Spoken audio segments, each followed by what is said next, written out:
Hello everyone, in this video we will try to understand section 60 of the Sale of Goods Act 1930. सबसे पहले इसको हिंदी में read करेंगे. What it says in Hindi. समय एक तारीख की पूर्व संविदा का निराकरण, जहां की विक्रय की संविदा के पक्षकारों में से कोई सा भी पक्षकार परिधान की तारीख से पूर्व उस संविदा का निराकरण कर देता है, वहां दूसरा पक्षकार या तो यह मान सकेगा या संविदा अस्तित्व में बनी हुई है और परिधान की तारीख तक प्रतीक्षा कर सकेगा या संविदा को भी खंडित मान सकेगा और उसे भंग के लिए वाद ला सकेगा. इसको अब इंग्लिश में रीड करते हैं. Repudiation of contract before due date. So contract of sale जो है दोनों सेलर और बायर के बीच में फॉर्म हो गया है. ठीक है, दोनों के बीच में कॉन्ट्रैक्ट ऑफ सेल ने अपना प्लेस बना लिया है.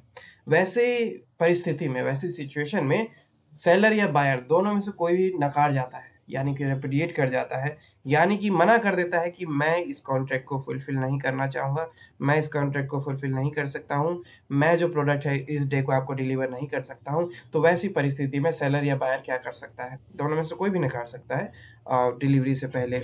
ठीक है, तो वैसी परिस्थिति में दोनों के पास क्या राइट रहेंगे?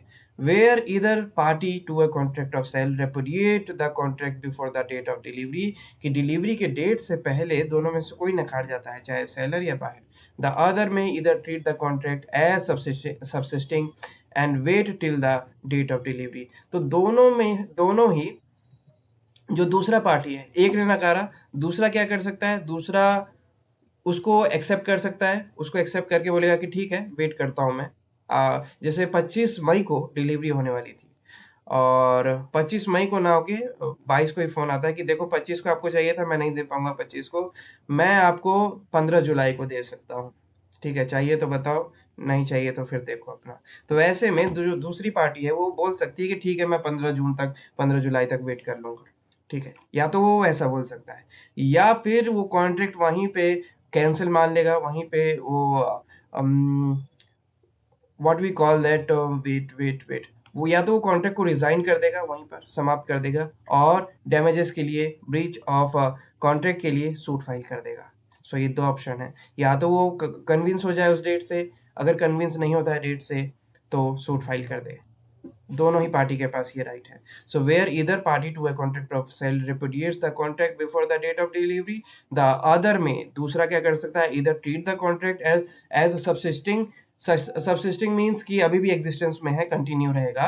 तो या तो दूसरी पार्टी क्या कर सकती है? मान लेगी कि अभी भी कॉन्ट्रैक्ट जो है कंटिन्यू है और वेट करेगी, and wait till the date of delivery, और डिलीवरी जब तक नहीं हो जाती उस दिन का वेट करेगी. और ही में ट्रीट द कॉन्ट्रैक्ट एज रिजाइंडेड.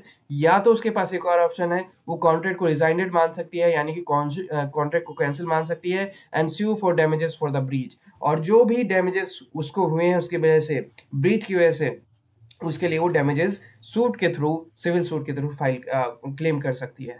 दूसरे पार्टी के पास ये राइट होगा. ठीक है, तो इसको बहुत ही छोटा सेक्शन है, इसको फिर से रीड आउट करके खत्म करते हैं. What section 60 says? Repudiation of contract before due date, where either party to a contract of sale repudiates the contract before the date of delivery, or other may either treat the contract as subsisting and wait till the date of delivery, or he may treat the contract as resigned and sue for damages for the breach. So this was section 50, this was section 60. I hope आपको समझ में आया हो. We will discuss next section in our next video. Till then, have a good time. Bye bye. Thank you.